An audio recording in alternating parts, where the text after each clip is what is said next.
आज की कहानी का शीर्षक है शेर खां का शिकार।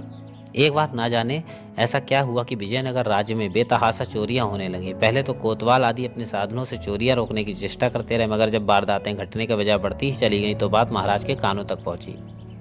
यहाँ तक कि चोरियों से त्रस्त प्रजा स्वयं महाराज के में हाजिर होकर सुरक्षा की गुहार करने लगी। महाराज ने फौरन मंत्री और सेनापति से मंत्रणा की। महाराज कृष्णदेव राय ने आदेश दिया कि गुप्तचर विभाग 1 सप्ताह के भीतर खोजबीन करके हमारे समक्ष रिपोर्ट प्रस्तुत करे। ऐसा ही किया गया। गली गली में जासूस फैल गए और फिर गुप्तचर विभाग से जो रिपोर्ट मिली वह बेहद चौंकाने वाली थी। ज्ञात हुआ कि शेर खां नाम का एक बटमार अपने गिरोह के साथ राज्य में घुस आया है, जिससे शत्रु राज्य का समर्थन प्राप्त है। उसका उद्देश्य विजयनगर को कमजोर बनाना था। रिपोर्ट पढ़कर महाराज चिंतित हो उठे। उन्होंने सेनापति को आदेश दिया, सेना की सशस्त्र टुकड़ियों को राज्य के मुख्य मुख्य ठिकानों पर तैनात कर रात की गश्त बढ़ा दी जाए।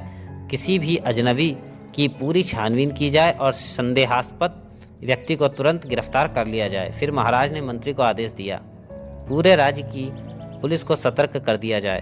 प्रत्येक अजनबी और उसकी गतिविधियों पर नजर रखी जाए। तुरंत सेना और पुलिस हरकत में आ गई।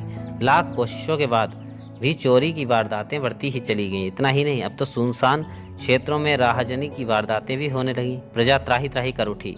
अपराधी इतने शातिर थे कि वारदात भी कर देते थे और किसी को कानो कान खबर भी ना होने देते।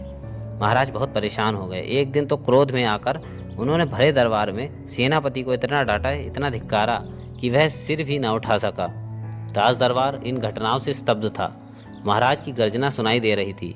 अब तो इन चोरों को पकड़ने का एक ही उपाय रह गया है कि हम इन्हें सम्मान से आमंत्रित करें कि आओ भाई, अपनी शक्ल हमें दिखा दो और हमारा आधा राज्य ले लो, या अपनी गिरफ्तारी का जो मुनासिब इनाम चाहो ले लो और अपने आपको हमारी सेना पुलिस के हवाले कर दो। सभी दरबारी लज्जित से हुए सिर झुकाए बैठे रहे।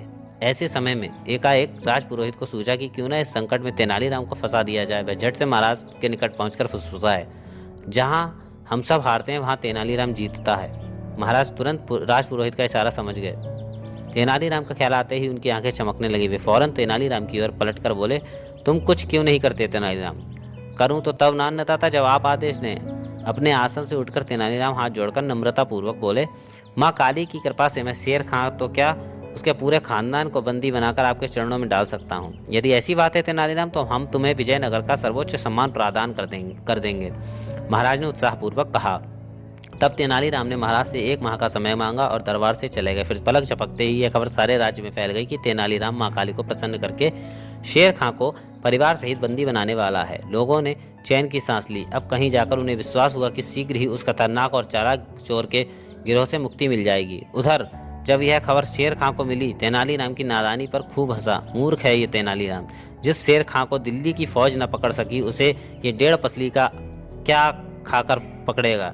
उससे पहले मैं उसकी मूछें उखाड़ लूंगा। जाओ, जाकर तेनालीराम की गतिविधियों पर नजर रखो और हमें बताओ कि वह क्या कर रहा है हमें पकड़ने के लिए। उसके 2 आदमी काफी समय तक तेनालीराम की टोह में लगे रहे, मगर कुछ खास पता ना लगा सके। हाँ, इतनी खबर उन्हें अवश्य लग गई कि वह अपने घर में एक काली चादर ओढ़े एक जाप सा करता रहता है। शेर खां के आदमी है, खबर रोज उसे दे देते। एक दिन शेर खां एक साधु का वेश धारण करके तेनालीराम के घर के दरवाजे पर आ धमका, अलख निरंजन, बाबा को कुछ भिक्षा दे बच्चा, ईश्वर तेरा कल्याण करेगा।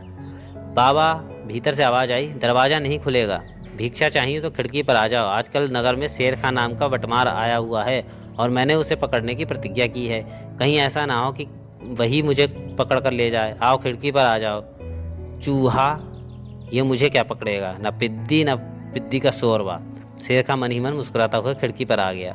खिड़की के दूसरी ओर तेनालीराम एक चादर ओढ़े हाथों में थाली लिए खड़ा था। इसी बीच उसकी मूछें इतनी लंबी हो गई थी कि चादर से बाहर खिड़की की सलाखों से लग रही थी। फिर जैसे ही उसने दोनों हाथ सलाखों से बाहर निकालकर शेर खां की झोली में थाल का सामान उलटना चाहा, वैसे ही शेर खां ने उसकी मूछ पकड़ ली और गुर्राया, मुझे पहचान ले, मैं ही शेर खां हूँ। आज सिर्फ तेरी मूछ उखाड़ ले जा रहा हूँ, मगर मुझे पकड़ने की कोशिश की तो तेरा सिर ही उखाड़ कर ले जाऊंगा। और फिर जैसे ही उसने झटका देकर तेनालीराम की मूछ उखाड़नी चाहे, वैसे ही उसके सिर पर लाठी का एक प्रहार हुआ। प्रहार इतना जबरदस्त था कि शेर खां वहीं ढेर हो गया। लाठी मारने वाला तेनालीराम का ही आदमी था।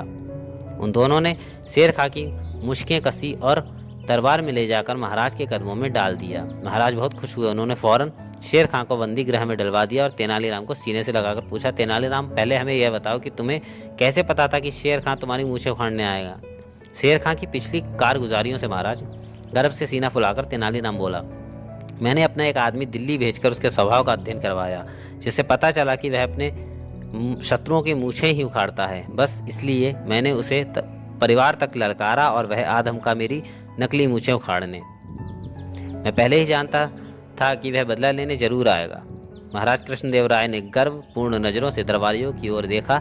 सेनापति सहित सभी के सिर झुके हुए थे।